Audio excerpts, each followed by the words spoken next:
Welcome back. The midterm elections mark the beginning of the 2020 presidential race, and there's no shortage of Democrats who have suggested they're interested in running against President Trump. It's such a long list, as you can see, I have to use a scroll.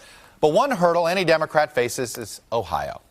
President Trump won the state by 8 points, and Ohio Republicans held on to all of their congressional seats and won every statewide race last week, except one partisan statewide race. That is the blueprint for America for 2020.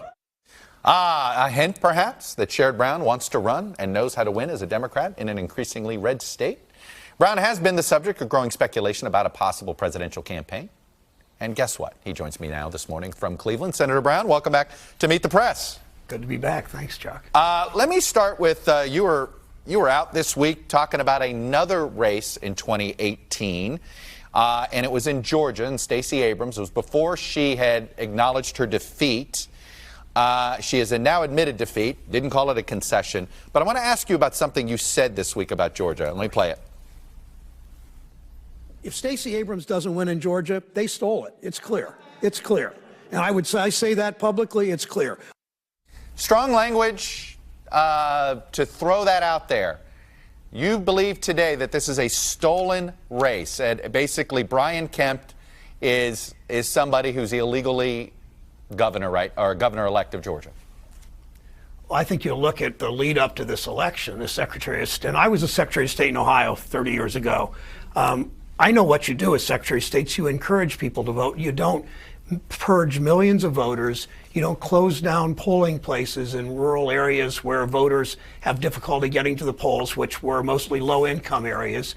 You don't do what Republicans are doing all over the country, and you've seen it, Chuck. You've seen the kind of voter suppression that all over this country, and you end with the Secretary of State of Georgia should have recused himself from running that election, as former Georgia resident, former President Jimmy Carter said he should. And clearly he did everything he could to put his thumb on the scale and won that election, quote unquote, won that election by only about a point. I guess I would ask this. Couldn't you bring up all of those issues, lay all of that out without using the word stolen? And I throw that out there because we have enough distrust in our institutions as it is.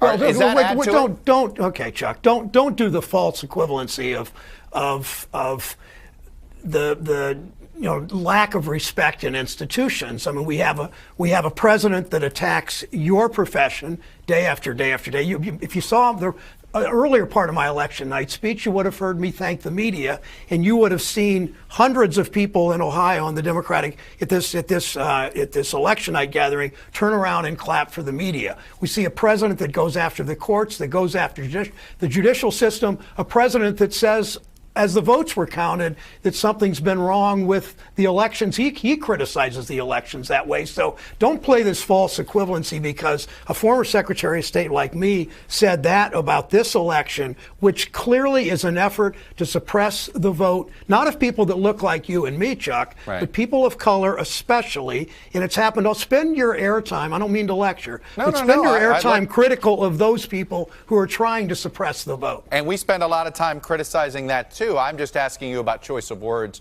and language, but sure. I take your point. Let's talk about the presidency. You seem to be very comfortable now saying, yeah, okay, people are calling me. It is something I'm thinking about.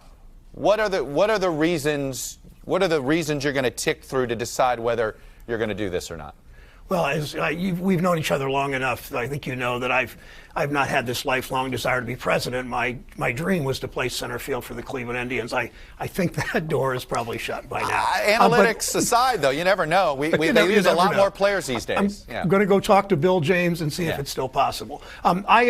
Election night and after the election, Connie and I heard from so many people around the country, including a lot of labor activists, a lot of Democratic Party activists, a lot of citizens that think that a message, not just a message, but a career of fighting for workers, where the dignity. I won my election because I talk about the dignity of work. Whether you swipe a badge or punch a clock, whether you work for tips or whether you work on a salary, whether you're taking care of parents and aging parents or raising children, we don't pay enough attention to the dignity of work. Too many people in this country work hard every day.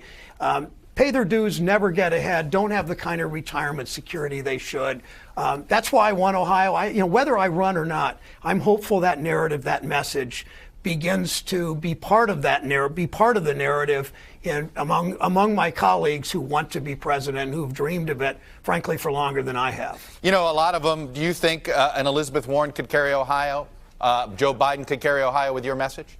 I think that if people carry this message of the dignity of work, of honoring people and respecting work, make the contrast between the phony populism of Donald Trump, where the White House looks like a retreat for Wall Street executives, in the real populism, where populism is not racist, it's not anti-Semitic, it doesn't push some people down to lift others up.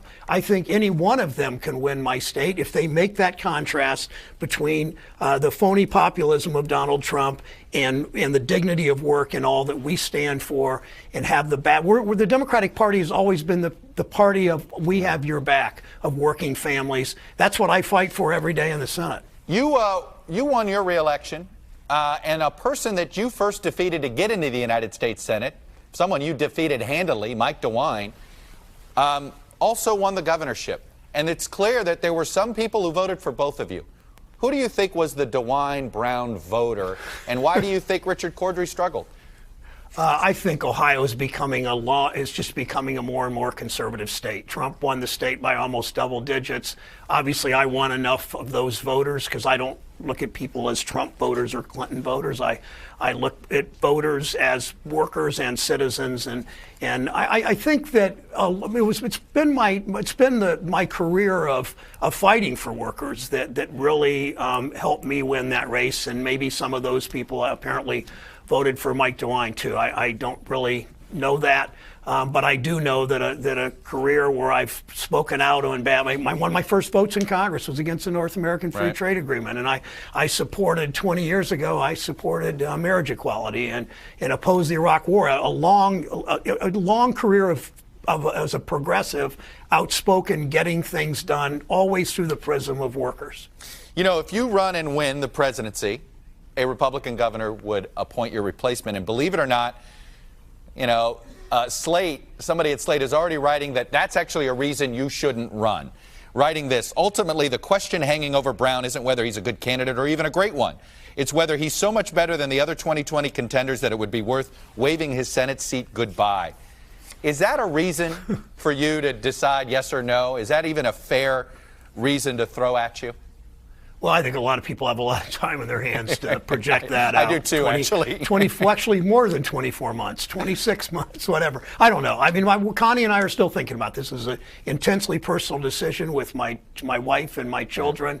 My grandchildren don't know enough to know what it means, but it would change their lives, and I need to be aware of all of that as I make this decision. Let me ask you a couple things about the upcoming lame duck session. Sure. Do you think Democrats should leverage their votes, particularly in the House, for this spending bill with the Mueller protection bill in the Senate? I don't know. I listened to your interview with Lindsay. I do say the priorities in the lame duck.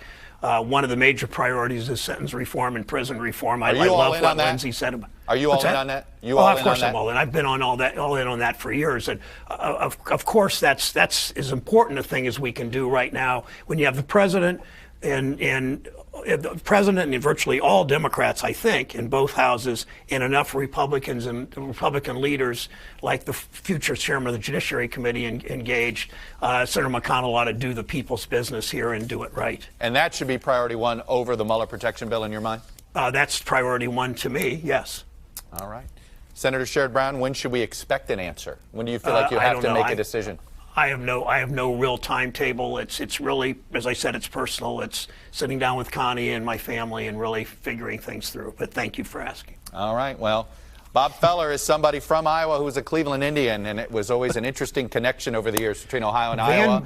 Van Meter, Iowa. Right. There it is. Anyway, Sherrod Brown, Democrat from Ohio, will be watching. Thanks for coming on and sharing your views, sir. Sure. Hey, NBC News fans, thanks for checking out our YouTube channel. Subscribe by clicking on that button down here, and then click on any of the videos over here to watch the latest interviews, show highlights, and digital exclusives. Thanks for watching.